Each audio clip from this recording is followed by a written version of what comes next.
5항 국무위원 후보자 보건복지부 장관 정호영 인사청문회 자료제출 요구의 건을 상정합니다.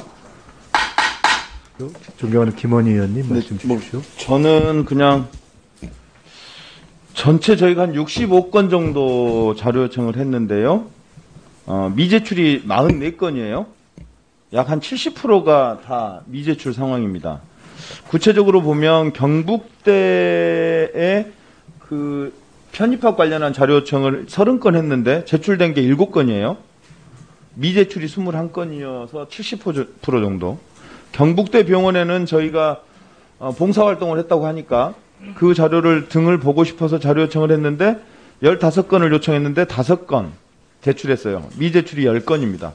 복지부도 마찬가지로 10건 요청했는데 4건 제출하고 6건을 미제출했고요.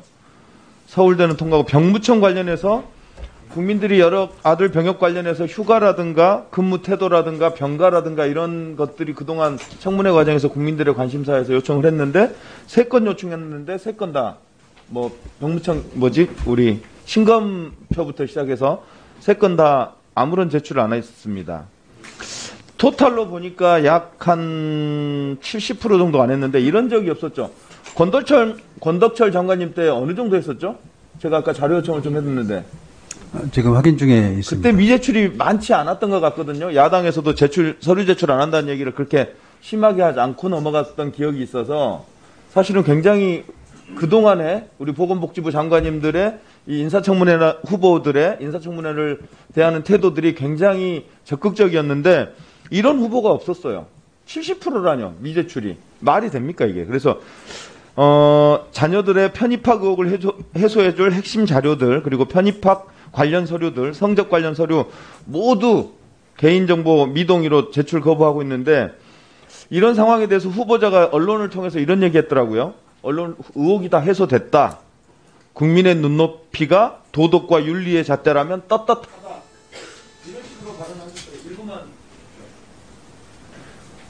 그렇게 떳떳하신 분이 의문이 풀리도록 자료 요청에 적극적으로 응해야 할 텐데 실제 태도는 그러지 못해요. 그러니까 즉 언론에 대해서 말하는 말과 자료 제출의 요구에 응하는 행동이 일치하지 않아요.